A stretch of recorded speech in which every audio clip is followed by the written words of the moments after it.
Assalamualaikum warahmatullahi wabarakatuh. Halo, perkenalkan nama saya Intan Nilasari. Saya perwakilan dari SMK Negeri 3 Pacitan. Di sini saya akan menyampaikan inovasi saya yang berjudul Gemini, Gerakan Meningkatkan Iman Siswi melalui Program Keputrian SMK Negeri 3 Pacitan. Untuk selanjutnya, saya akan menjelaskan alasan atau latar belakang saya mengambil judul ini, yaitu yang pertama adalah nilai rapot pendidikan yang masih kuning, indikatornya masih kuning. Ini berarti kualitas pembelajaran di SMK Negeri 3 Pacitan itu harus ditingkatkan, yaitu salah satunya dengan cara berinovasi melalui kegiatan keputrian untuk meningkatkan iman siswi. Kemudian yang kedua adalah kurangnya pemahaman dan pengalaman nilai-nilai agama di kalangan siswi. Jadi banyak siswi yang tidak jujur dengan alasan haid, padahal tidak semua yang tidak sholat berjamaah itu benar-benar sedang haid. Ada kemungkinan beberapa siswi hanya memanfaatkan alasan tersebut untuk tidak sholat berjamaah. Kemudian yang keempat adalah siswi memilih berdiam diri di kelas ataupun ke kantin sekolah ketika yang lain sholat berjamaah, sehingga ini juga akan berdampak juga kepada jumlah shaf jamaah perempuan, di mana ketika sebelum diadakan inovasi ini shaf jamaah perempuannya sangat sedikit sekali, yaitu masih 1-2 shaf. Nah, untuk itu ini adalah permasalahan yang sangat penting. Maka dari itu saya sebagai guru agama dan juga tim dari PAI itu mengadakan inovasi dengan judul Gemini, yaitu Gerakan Meningkatkan Iman Siswi melalui Program Keputrian Siswi SMK Negeri 3 Pacitan. Nah, untuk selanjutnya yaitu terkait tentang tujuan. Adapun tujuan dalam inovasi Gemini ini adalah yang pertama, meningkatkan nilai rapot pendidikan. Jadi harapannya dengan adanya inovasi ini, nilai rapot pendidikan di SMK Negeri 3 Pacitan itu akan semakin membaik. Kemudian memanfaatkan waktu luang untuk kegiatan yang positif, pengetahuan dan wawasan keislaman siswi akan semakin bertambah. Jadi anak-anak yang tidak sholat karena haid itu menggunakan waktu luangnya ketika yang lainnya sedang sholat duhur, sholat asar. Anak-anak yang sedang haid itu secara khusus mendapatkan pengetahuan-pengetahuan islami dari ibu guru yang nantinya anak-anak bisa mengaplikasikan di kehidupan sehari-harinya.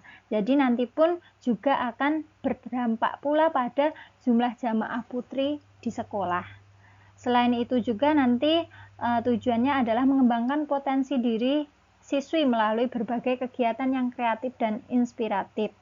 Nah, potensi diri pada siswi itu digali, anak-anak pun juga menjadi kreatif, misalnya saja dengan public speakingnya akan semakin baik dan juga nantinya akan menghasilkan produk-produk kreatif dari siswa itu sendiri, siswi ya maksud saya. Baik, untuk selanjutnya yaitu tantangan. Nah, dalam berinovasi itu pastinya ada tantangannya. Jadi dalam inovasi Gemini pun juga begitu. Jadi ada yang pertama adanya support dari semua pihak. Jadi program inovasi ini tidak akan berjalan dengan maksimal jika tidak ada support, tidak ada dukungan dari kepala sekolah, kemudian guru, kemudian siswa juga, ataupun orang tua. Kemudian membutuhkan berbagai macam strategi dalam penyampaian materi kepada siswi. Jadi inovasi ini memang tidak mudah, ya. Jadi butuh strategi yang inovatif sehingga mungkin juga bisa menggunakan atau memanfaatkan teknologi, kemudian adanya kolaborasi dengan berbagai pihak sehingga program ini akan semakin menarik. Untuk selanjutnya yaitu berkaitan tentang aksi nyata. Nah, kita melakukannya itu yang pertama dengan merencanakan, perencanaan. Awal mulanya kita berkoordinasi terlebih dahulu, kemudian mengkomunikasikan dengan Bapak Kepala Sekolah. Ini adalah gambar ketika kami berkoordinasi dengan Bapak Kepala Sekolah. Kemudian kami juga membuat tim atau membuat SK tim Gemini. Selanjutnya kami juga membuat program kegiatan yang terstruktur dan menyusun jadwal pemateri. Seperti itu. Selanjutnya aksi nyata yang kedua adalah pelaksanaan kegiatan. Pelaksanaan kegiatan Gemini ini dilakukan pada waktu sholat duhur dan sholat asar. Jadi ketika yang lainnya sedang sholat duhur dan sholat asar, bagi siswi yang haid itu akan dikumpulkan di salah satu ruangan. Mereka akan mendapatkan pengetahuan kewanitaan dan juga keislaman. Di sini nanti siswi juga akan diabsen ya setiap harinya, jadi akan ketahuan jika siswi tersebut bohong atau tidak haid, karena haidnya akan terpantau seperti itu. Nah, di sini jumlah keseluruhan siswi SMK Negeri 3 Pacitan itu ada 230 siswi dari kelas 10 sampai kelas 12. Untuk selanjutnya adalah di sini ada beberapa dokumentasi proses pembelajaran Gemini. Proses pembelajaran yang beraneka ragam. Ada siswa yang belajar berbicara di depan teman-temannya, ada juga pembelajaran dengan berkelompok dan lain sebagainya. Untuk selanjutnya, agar inovasi ini berjalan dengan maksimal, maka kami punya strategi. Strateginya adalah Gemini. G-nya itu adalah gerakan, yaitu dengan cara mengajak siswi untuk aktif berpartisipasi dalam kegiatan keputrian khusus bagi siswi yang sedang haid. Jadi kami menggerakkan siswi yang sedang haid untuk mengikuti kegiatan keputrian. Kemudian E-nya adalah elaborasi, yaitu memperdalam pemahaman dan mengembangkan kreativitas dalam setiap kegiatan keputrian. Jadi siswi akan mendapatkan pengetahuan Islami yang dilakukan mungkin dengan cara diskusi, kemudian juga dengan cara tanya jawab, ataupun juga dengan praktek langsung. Jadi kegiatan keputrian ini dilakukan sekreatif mungkin dan menyenangkan. Kemudian juga mini diawali dengan hal yang kecil melalui M, motivasi, yaitu memberikan apresiasi kepada siswi. Jadi kami memberikan dukungan, memberikan apresiasi positif agar anak itu tetap mau mengikuti kegiatan ini ketika anak tersebut sedang haid. Kemudian inisiatif, I-nya itu adalah inisiatif, penggerak, tidak hanya sebagai peserta pasif. Jadi anak-anak diberi kesempatan untuk aktif bertanya atau juga belajar menjadi pemateri, menyampaikan materi kepada teman-temannya. Kemudian nikmati proses, suasananya dibuat semenyenangkan mungkin.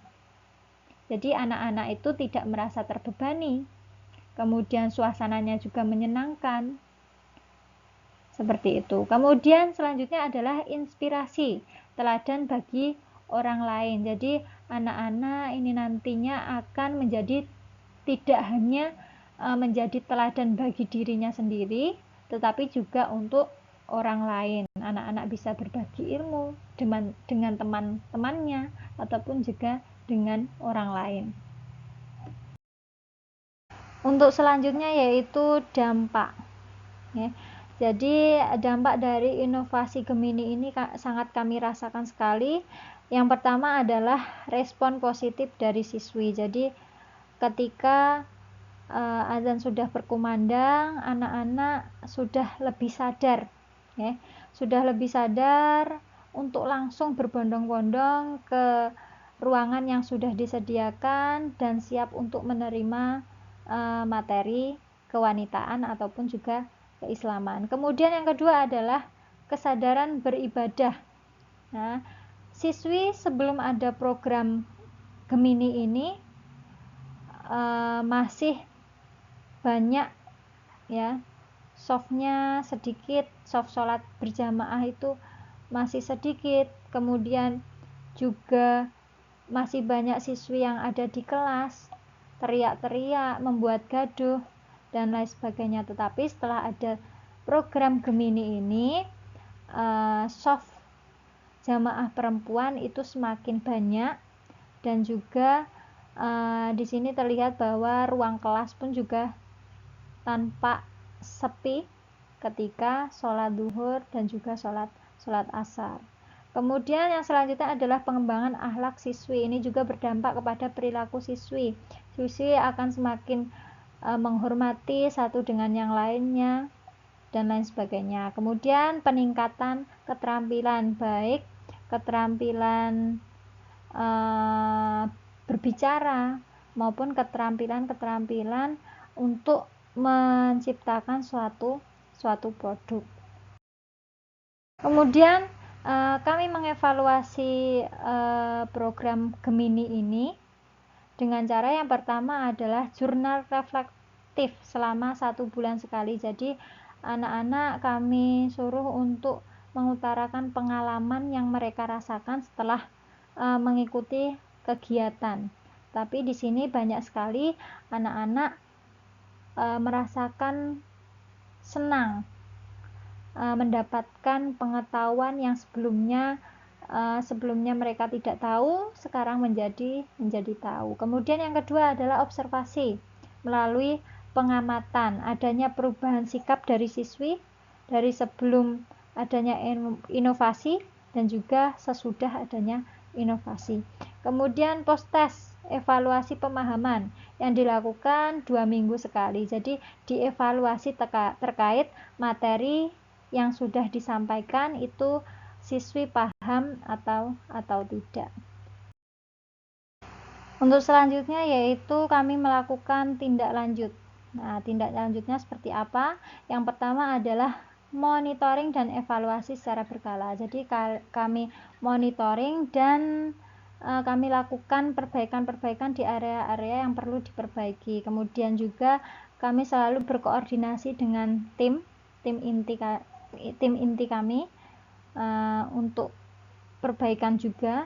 Kemudian juga penambahan kegiatan yang lebih menarik dan bermanfaat seperti menjalin kerjasama dengan pihak eksternal, puskesmas, kemudian juga organisasi perempuan atau tokoh-tokoh inspiratif. Seperti itu untuk tindak lanjut.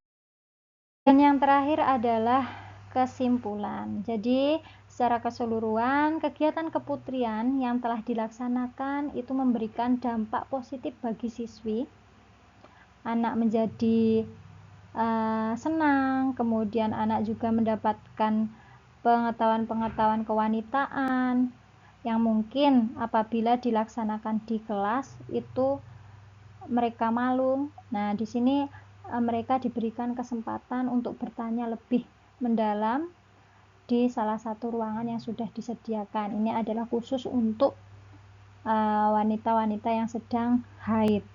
Tetapi perlu diingat bahwa kegiatan ini itu merupakan sebuah proses yang berkelanjutan. Evaluasi dan tindak lanjut perlu dilakukan untuk mengukur dampak jangka panjang dan mengidentifikasi apa saja yang perlu ditingkatkan di masa mendatang. Mungkin itu kesimpulan pada penjelasan kali ini, dan mungkin itulah yang dapat saya sampaikan. Apabila ada perkataan yang kurang berkenan, mohon dimaafkan. Assalamualaikum warahmatullahi wabarakatuh. Dadah.